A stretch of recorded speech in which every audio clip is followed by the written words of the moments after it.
everyone, good morning. Ayan, dahil nga po nandito lang ako sa bahay, ayan, nandito na naman ako sa aking live selling room and nandito din yung aking mga libro. And ayan, muli nagbabasa ako ng mga spoken word poetry ko. Yung aking mga libro na binili na may mga spoken word poetry. At yung mga isinulat ko na spoken word poetry. Dahil libangan ko talaga yan guys, simula pa noong bata pa ako. Magsulat ng mga spoken word poetry. At muli, bibigkas ako ng isang spoken word poetry para sa inyo. Sana magustuhan nyo. Ang pamagat ng aking spoken word poetry ay tiwala. Saan ka nahihirapan? Sa pagtitiwala, hindi sa ibang tao, kundi sa sarili ko. Lumaki kasi akong walang bilib sa akin ang mundo.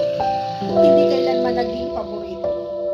Hindi natawag na mahusay yung matalino. Lagi ako yung batang kasali lang, at kung mawala man, walang nakakaalam. Walang makakapansin, hindi hahanapin.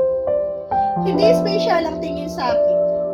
Kung ihahalo mo ako sa kumpul ng mga tao, ako yung pinaka-ordinary. Hindi mo lilingulin, hindi mo tatanungin. Nasanay akong dadaanan lang o lalagpasan. Nasanay na ako sa buhay na tahimik lang. Walang ibang ingay, kundi ako lang. Ako sa mga kabanata ng paggabi. Ako sa bingit ng paggabi.